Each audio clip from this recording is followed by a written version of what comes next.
Sorry, I know we just hit the record button, but I need a minute. What's up? I just need to send my bank account info to a Nigerian prince.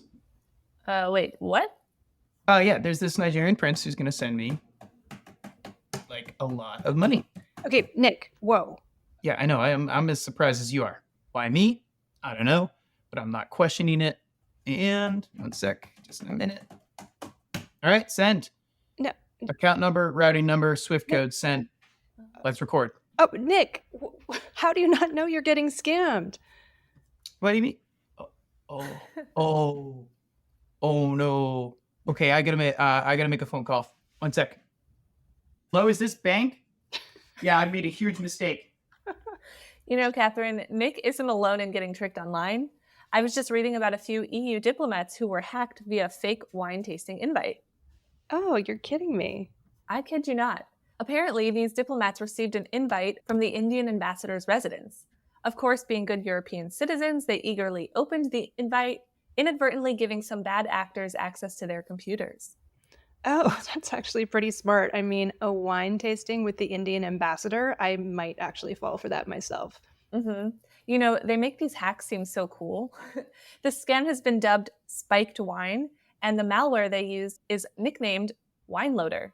Oh my gosh, I want to rename my modem Wine Loader. I love that. I mean, crime is bad, but these criminals seem to have a pretty good sense of humor. Did they catch who did it? Not yet, but we'll keep our eyes on the story. Okay, guys. I talked to someone at the bank. They were not helpful, but I call up my uncle. He usually has great advice. He sounded a little bit off, but he seems to think the email is legit. So honestly, I think we're good. Oh, Nick, we're worried about you.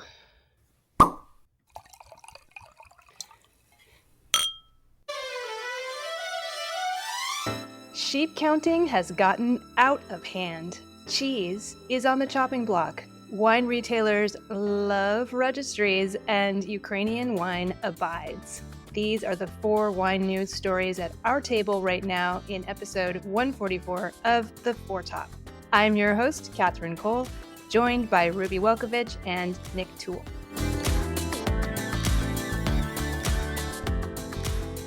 All right, so we're going to ease into the news week with a story from our friend Esther Mobley of the San Francisco Chronicle. Apparently, sheep have become so popular in California vineyards that some folks are worried that we've hit a limit. And funnily enough, I was designing a pitch deck for a client in the wine industry this week, and one of the requests was to find a good image of sheep in a vineyard, and there were many. Yeah, well, if there is a sheep limit, I would like it raised. Well, the issue isn't the amount of sheep, but whether they are being put to work properly. Sheep are an excellent green alternative to tractors and mowers in the winter, when vine tenders need to cut down their cover crops before the vines bud.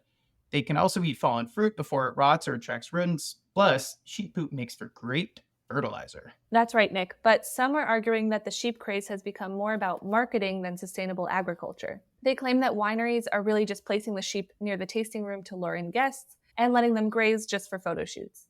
Yeah, a sheep farmer tells the Chronicle that he's making bank just dropping his flock off at various vineyards. And a biodynamic vineyard manager says that a lot of sheep in wine country are just greenwashing, or, marketing tactics that give an impression of sustainability without real commitment. I am sorry, but even if the sheep are only there for a photo op, they're still doing good. I mean, they're rooting out weeds, they're eating invasive species, they're scaring off bad critters, and, if they're attracting visitors to wine country, great. We need all the visitors we can get. As long as they aren't, exploiting the sheep, like making them pose in tiny bikinis.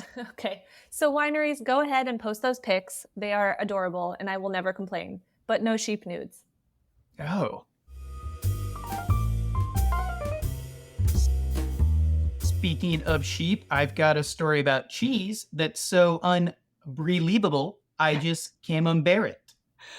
Oh, goodness, Nick. I see where you're trying to go with those puns, but just to be clear, those are cows' cheeses. Also, this isn't a joking matter. Word on the street is these cheeses may go extinct. Yeah, and if you were distracted by Nick's puns back there, we are talking about Brie and Camembert, 2 wonderful, creamy French cheeses. Okay, my talents go wasted. Whatever. Anyway, this clearly isn't a story about wine, but it's a story about wine's BFFL, and it's a story about fungus and mold. Wine yeast is in the fungus community, so we're definitely wine adjacent here. Recently, the French National Center for Scientific Research said that Brie and Camembert are on the verge of extinction. The antagonist in this story, which we found in the Washington Post this week, is, well, of course, humans and our relentless drive for perfection. As it turns out, Brie and Camembert used to be made using a variety of yeasts and bacteria. It was this melange of tiny critters that gave Camembert its distinctive funk. And what one biology professor calls its, quote, sweet buttery flatulence. Yum. Mm. So, in recent history, Brie and Camembert producers started honing in on one particular mold, Penicillium camemberti, to produce their cheeses. This is because in the past, they would use a bunch of different molds, yeasts, and bacterias, and those produced cheeses covered in different shades of blue and green and orange. Those colors really turn some people off.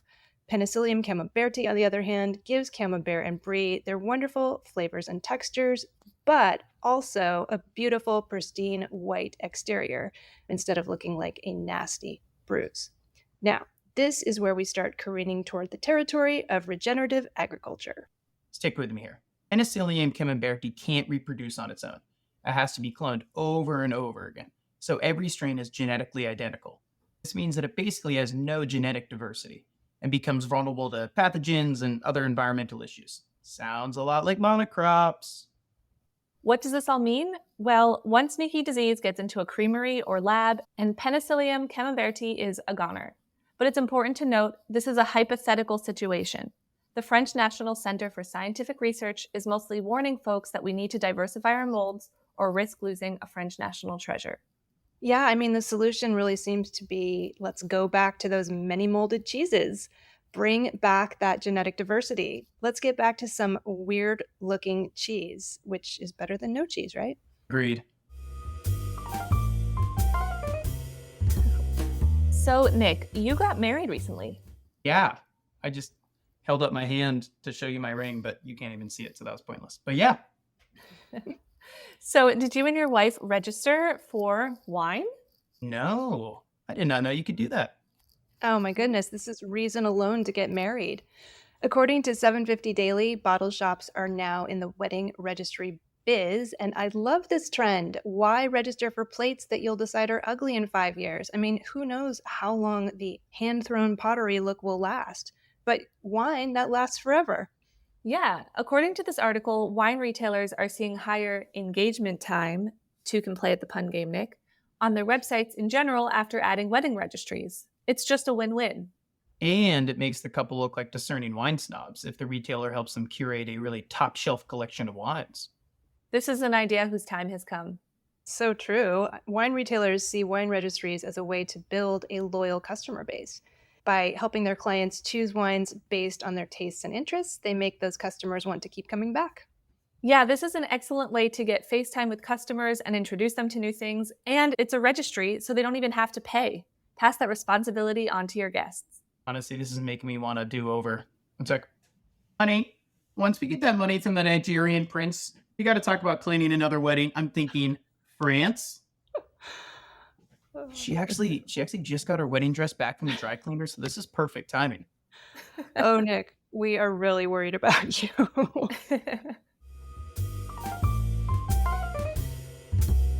Well, it has been a rather light and fluffy wine news week so far, so I guess we'd better close out with something a little more substantial. How about Ukraine? Substantial, yes, but this story maybe isn't as depressing as you'd think. It turns out that there's some good news coming out of the Ukrainian wine industry. Yes, desperate times call for more wine, according to Wine Spectator's Kristen Byler. Hey, Kristen. Apparently, since the Russian invasion, Ukraine's craft winemaking movement has flourished, with the number of producers increasing by about 30%. That's thanks to 25 new boutique brands that have emerged in wartime. Now, of course, some wineries have been damaged by bombs, one of which, according to Byler, has the unfortunate problem of also having a vineyard full of landmines. Oh, that does not sound like a good harvest season. So if you want to support Ukrainian wineries, there's a new importer bringing in some of these wines. It's called Vino Ukraini. Check it out, www.vinoukraini.com. That's VYNO Ukrainy.com. And a cool side note, as Byler notes, Ukraine's winemaking history goes way back to the BCEs, long before the Last Supper. So this region really knows how to make wine, and no matter what, those Ukrainians will find a way. Are they responsible for the Josh wines on the Last Supper? Also, did you guys see the third photo caption from the story? No. Let me see. Oh, okay. I see what you're talking about. We're looking at a woman working with some Dolia, but the caption incorrectly labels them as amphorae. So if you listen to episode 143, you'll know the difference.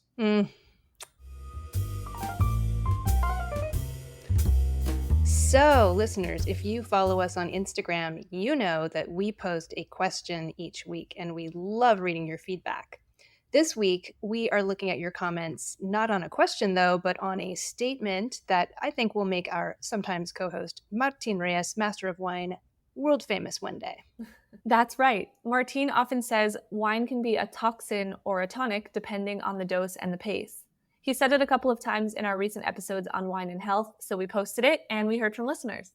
That's right. We heard from Leah Jorgensen Sellers, who is a winemaker here in Oregon. Hi, Leah. As well as a certified holistic nutritionist and herbalist. And she writes, I will not use a business model that includes selling volume to an individual consumer. We have to shift how we present alcohol, and we must do so more carefully and thoughtfully. And cheers to Wine is Food Guide, who counsels us to eat wine, not drink it. I think I get what they're saying. Namaste to the yogi sommelier, who writes, mindfulness is such a valuable tool to support moderation in a balanced and health-conscious approach to wine. I love that. Cheers to that. Cheers.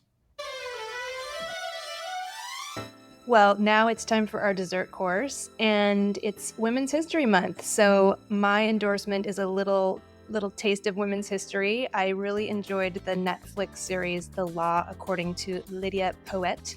Now there's an umlaut over that E, so it's spelled like poet, but it's got those little dots over the E, so you know this takes place in northern Italy. It's the late 19th century, and Lydia Poet is a young attorney, the first female attorney in Italy. This is based on the life of a real character, and of course, when they figure out what they've done, let a woman practice law, horrors, the powers that be disbar her, but Lydia Poet goes on and kind of secretly practices law. So if you're a fan of Northern Italy, if you're a fan of 19th century, turn of the 20th century costumes, which I definitely am, a little bit of intrigue. Of course, there's some yummy looking wine in a lot of sets. Check it out. The Law According to Lydia Poet. That sounds great. And I must ask, are you watching it dubbed or subbed? This is embarrassing to admit. So I typically do dubbed. Dubbing has gotten a lot better in my defense. And I like to multitask. So while I'm like emptying the dishwasher or cooking, that's when I like to watch. So dubbed, I go dubbed. Cool. I also want to point out that there's a woman making history here in the US. A 104-year-old woman, who I don't know what her name is claiming that Franzia Chillable Red is what has led her to her very old age. So, fountain of youth. Oh, women's history, cheers to her. Yeah. Mm-hmm. Yeah, she claims no men, no kids, and Franzia Chillable Red is her secret.